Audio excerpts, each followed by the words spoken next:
नमस्कार, मैं बालकृष्ण मुले एक बार फिर हाजिर हूँ शहर के गलियारों में चल रही ताज़ा तरीन चर्चाओं के साथ। आइए सबसे पहले बात करते हैं कटघरे में कर्णधारों की। चंदन नगर अब पूरी तरह से खामोश है और कटघरे में है वो कर्णधार जिनके कंधे पर समूचे शहर में शांति बहाली की जिम्मेदारी है।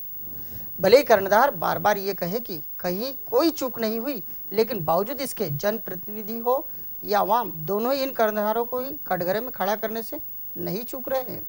अब ऐसे में जरूरत है दंगों की जांच की, जिससे ये पता लगाया जा सके कि आखिर चूक कब और कहां कैसे हो गई। कोई नहीं चाहता कि शहर का अमन चैन खराब हो, तो फिर कैसे हो जाते हैं दंगे? बस यही प्रश्न बार बार शहर के गलियारों से उठता है और सही जवाब नहीं मिलने की दशा में कहीं खोसा जाता है। दंगा भले ही शहर के एक हिस्से में हुआ हो, लेकिन इस दंगे की खबर पूरे देश भर के गलियारों में गूंज गई। इसीलिए इस दंगे को कम से कम भुलाया तो नहीं जा सकता। शहर के लाखों लोग ऐसे हैं जो देश विदेश में अपनी सेवाएं दे रहे हैं। कई बाहरी प्रांतों के परिवार हैं जिनके जिगर के टुकड़े मां अहिल्या की धरा पर रहकर अपना भविष्य तराश रहे हैं। उन परिवारों का दिन का सुख और रात का आराम हराम हो गया है। लगातार शहर के हालात पर चर्चाएं हो रही थी। लोग ये जानना चाहते हैं कि अब शहर की फिजा पूरी तरह से बदल चुकी थी। लोग भूलने लगे थे कि दोनों समुदाय कभी आमने सामने भी आए थे। फिर यकायक इतनी भयावह स्थिति बनी तो बनी कैसे? इन प्रश्नों का जवाब किसी को कहीं से भी मिलने को तैयार नहीं है। कुछ जनप्रतिनिधि चर्चाओं में तो कुछ खुलकर प्रशासनिक लापरवाही का जिक्र कर रहे हैं, लेकिन प्रशासनिक कर्णधार किसी भी बात को मानने को तैयार नहीं है। ना तो जिलाधीश आकाश त्रिपाठी ये कहने को तैयार है कि कहीं न कहीं चूक हुई है, ना ही डीआईजी कहे जाने वाले राकेश गुप्ता ये मानने को तैयार है कि खाकी की सारी तैयारी एक इलाके के दंगों में ही तार तार हो गई। इधर शहर के गलियारों में लगातार कर्णधारों से हुई गलतियों की चर्चाएं की जा रही हैं। जिसे जो मिल रहा है वो ये कहने से अपने आप को रोक ही नहीं पा रहा है कि इस बार ना तो प्रशासनिक दूरदृष्टि देखने को मिली, ना ही खाकी का वो पैनापन देखा गया जिसकी मिसाल हर दंगे के बाद कम से कम कर्णधारों को खुद को बचाने का काम करता था। क्या आम और क्या खास, बस जहाँ चार सिल मिले नहीं कि एक राग अलापते सुने जाते हैं, वो है कि बस कटघरे में है जिम्मेदार। चंदन नगर में हुए दंगे और उसके बाद लगा कर्फ्यू अभी भी जारी है। प्रशासन जुम्मा होने की वजह से कर्फ्यू में लंबी ढील जैसा कोई निर्णय लेकर रिस्क नहीं लेना चाहता। अब इसी तरह एक क्षेत्र विशेष में हुए दंगे के बाद पूरे शहर में दहशत कायम है। दहशत का असर ऐसा है कि अभिभावक अपने होनहारों को स्कूल नहीं भेज पा रहे हैं, अभिभावक ही तर्क दे रहे हैं।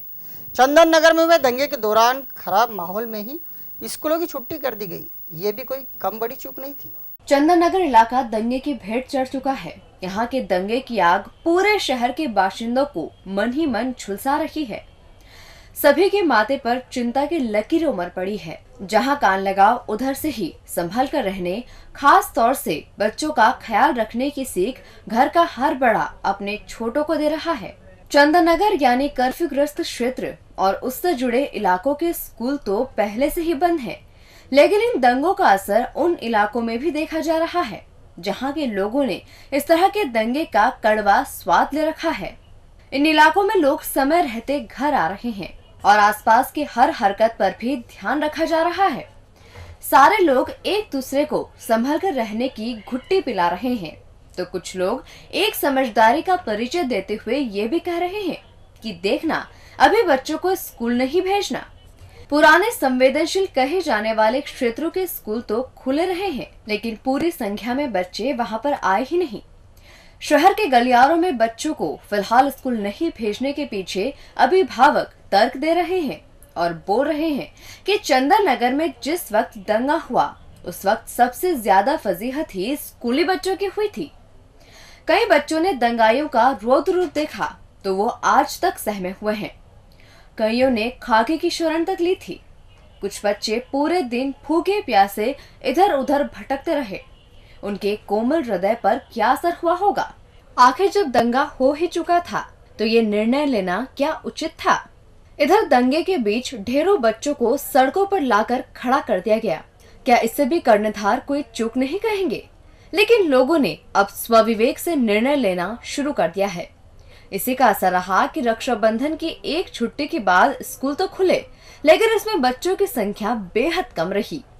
अभिभावकों का कहना है कि वो अभी माहौल को भांप रहे हैं। जैसे ही उन्हें ऐसा लगेगा कि एक बार फिर शहर पटरी पर आकर दौड़ने लगा है, बस वैसे ही बच्चे स्कूल जाना शुरू हो जाएंगे। दंगे की आग में झुलसी खाकी लगता है अब छाछ को भी फूक फूक कर पीने की आदत डाल रही है। पिछले 1 साल से खाकी की लापरवाही जगह जगह उजागर हो रही थी, लेकिन खाकी के आला अधिकारी है कि मानने को तैयार ही नहीं। इन चुनाव से पहले चंदन नगर भड़का और उसने खाकी को उसी का कमजोरी भरा चेहरा उसी के आईने में दिखा डाला। अब खाकी जहां देखो वहीं बढ़ चढ़कर गंभीरता बरतने की नौटंकी कर रही है। इसका ताजा उदाहरण एम्बा अस्पताल के गलियारों में देखा जा सकता है। यहाँ 5 घायलों का उपचार किया जा रहा है, लेकिन फोर्स की तैनाती ऐसी की मानो दर्जनों घायल गंभीर अवस्था में अपनी तीमारदारी करा रहे हो। खास बात तो यह है कि घायलों को लेकर मीडिया ब्रीफिंग तक नहीं की जा रही। जब जब दंगा होता है तब तब प्रशासनिक कमजोरियों की पोल खुलकर रह जाती है। पोल खुलने के बाद आनन फानन में प्रशासनिक अमला हो या फिर खाकी का अमला, दोनों ही अपनी अपनी डैमेज हुई छवि को कंट्रोल करने की असफल कोशिश में जुट जाते हैं। और इस बार भी कुछ ऐसा ही हो रहा है। प्रशासनिक ढांचे में सुशोभित होने वाली टीम कलेक्टर हो या खाकी के आला अधिकारी, दोनों मिलकर वही सब कर रहे हैं जिसे व्यवहारिक पुलिसिंग तो कतई नहीं कहा जा सकता। दोनों ही जिम्मेदार कर्णधार लगातार इतनी गलतियां कर रहे हैं कि पूरे शहर में बैठे ठाले लोग सिर्फ उन्हीं की चर्चाएं कर रहे हैं। चर्चाओं के केंद्र बिंदु कहे जाने वाले एम्बा अस्पताल का पूरा हुलिया ही इन दिनों बदला बदला सा है। यहाँ उन 5 घायलों का उपचार किया जा रहा है जो दंगों का शिकार हुए थे, लेकिन सुरक्षा व्यवस्था ऐसी की गई है मानो खाकी किसी किलेबंदी का पूर्व अभ्यास कर रही हो। खाकी यहाँ किसी भी परिंदे को पर तक फड़फड़ाने नहीं दे रही है और अब तो ड्यूटी डॉक्टरों के लिए भी ये सिरदर्द बन गई है। एम्बा अस्पताल में खाकी का ये पैनिक पूरे शहर तो ठीक है, समूचे प्रदेश में एक अलग ही तरह यानी दहशत भरे माहौल का संदेशा भिजवा रही है। सबसे खास बात तो यह है कि हर समय अपनी बगल में मीडिया को साथ लेकर घूमने वाले अफसर इन दिनों मीडिया को कोसने से भी नहीं चूक रहे हैं और न ही उन घायलों के स्वास्थ्य को लेकर कोई मीडिया ब्रीफिंग करवा रहे हैं, जिससे ये पता लग सके कि आखिर घायलों की हालत कैसी है। मीडिया ब्रीफिंग नहीं होने से जितनी मुंह उतनी बातें की जा रही है। हर कोई घायलों की चिंता कर रहा है और दुआ कर रहा है कि शहर में जल्द ही अमन चैन कायम हो जाए, लेकिन प्रशासन है कि किसी भी तरह की कोई जानकारी देने से लगातार बच रहा है और शायद इसीलिए ही हर आता जाता केवल अस्पताल के गलियारों से गुजरते वक्त एक ही चर्चा कर रहा है, अल्लाह कम से कम यहाँ तो अमन चैन कायम रखे। चंदन नगर थाना क्षेत्र में लगे कर्फ्यू में ढील दिए जाने को लेकर प्रशासन पहले दिन बेहद असमंजस परिस्थिति से गुजरा। वो आधे घंटे तक कभी ढील देने तो कभी नहीं देने की बात करता रहा और अंततः 2 घंटे की ढील की घोषणा कर गया। ढील के दौरान यहाँ तैनात अमला डरा डरा सा ही नजर आया, जबकि सच तो यह है कि पहली ढील किसी कीमत पर नहीं मिलती। लेकिन क्षेत्रीय विधायक सुदर्शन गुप्ता से शहर के बुद्धिजीवियों ने संपर्क कर घरों में कैद लोगों की माली हालत का हवाला दिया और ढील के लिए दबाव बनाया। फिर कहीं जाकर 46 घंटे की कैद 2 घंटे की छूट में तब्दील हो पाई। एक चर्चित कहावत है, करे कोई और भरे कोई। बस यही कहावत इन दिनों चंदन नगर थाना क्षेत्र में आने वाली कॉलोनियों में जो लोग रहते हैं उन लोगों पर फिट बैठ रही है। रक्षाबंधन से एक दिन पहले यहाँ दंगा भड़का और पूरे आधे दिन दंगा ही होता रहा। महज 100-200 लोगों ने सड़कों पर आकर तांडव मचाया और रफू चक्कर हो गए, लेकिन अब उनकी फितरत का शिकार इस थाना क्षेत्र में रहने वाले लाखों लोग हो रहे हैं। दंगे के बाद लगे कर्फ्यू ने सबकी हालत खराब करके रख दी है।